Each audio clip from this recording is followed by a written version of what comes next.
I'm Peter Block here at TCT 2014 in Washington, D.C. for On the Scene. With me is Deepak Bhatt. No one who is in cardiology does not know who Deepak is, so I'm not going to say anything about him otherwise, but he and I do this wrap-up, and Deepak is going to talk to us about the trials, or we're going to talk to each other about the trials today. Deepak, tell me about PARTNER. What are your thoughts about this long-term PARTNER outcome? 5 years now. Yeah, the 5-year data were presented today by Samir Kapadia. You know, by the way, you probably didn't know this, but he and I used to be neighbors. Oh, there you go. But yeah, spectacular data, and you were part of that study as well, Yep. so you deserve part of the congratulations. Spectacular data showing still a significant reduction in mortality that's durable in patients who are randomized to receive TAVR versus those with just medical therapy, which we know for really bad AS doesn't work. Yeah, the thing that struck me about those data was that, you know, at 5 years, those patients showed how sick they were. Almost 80% did not survive their 5-year follow-up.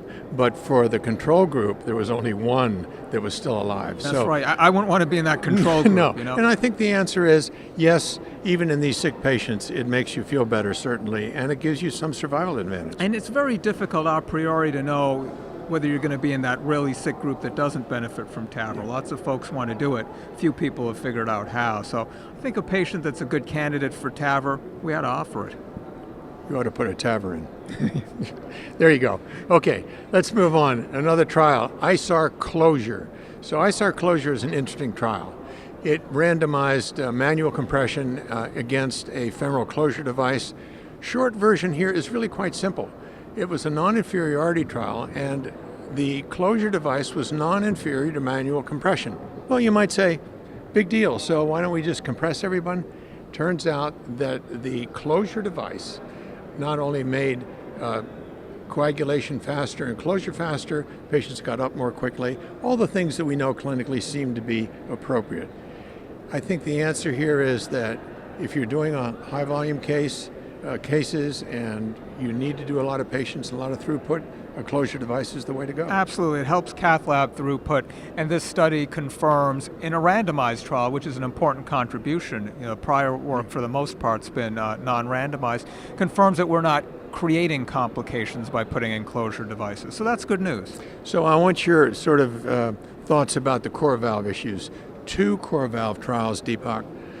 One, a evaluation of what the cost effectiveness is, and the other, of course, now 2-year follow-up of the very high risk versus surgery in core valve. Right, Steve Yakubov presented the 2-year data, and it looks great. I mean, what we saw at 1 year, it seems to be holding up relatively low rates of mortality and stroke with that device. So consistent with the overall TAVR literature, TAVR is looking pretty good.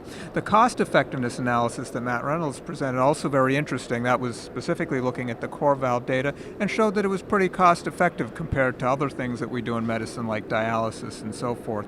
And I think what's intriguing is that degree of cost effectiveness likely in the future will get better as the cost of these devices come down once there's more competition on the market. I agree entirely. You know, go back to those 2-year data. One of the interesting things about the 2-year data is the paravalvular leak business. Oh, right. You know, the paravalvular leak, moderate PVL, seemed to continue to get better at 2 years versus initially at 30 days, and everyone said, what is going on? No one really understands that, but it's probably some kind of remodeling or continued expansion or whatever, but it does seem to be real. And it's not associated with excess mortality if it's Exactly. mild or moderate regurg, so that's also good news. Yeah, but if you have a lot of paravalvular leak, that's not good for you. That's right, severe, bad. We'd agree on that one. Right. All right. So, clean TAVI. Oh, right. This was an interesting study, relatively small, about 100 patients undergoing TAVI randomized to either receive this embolic protection device or not.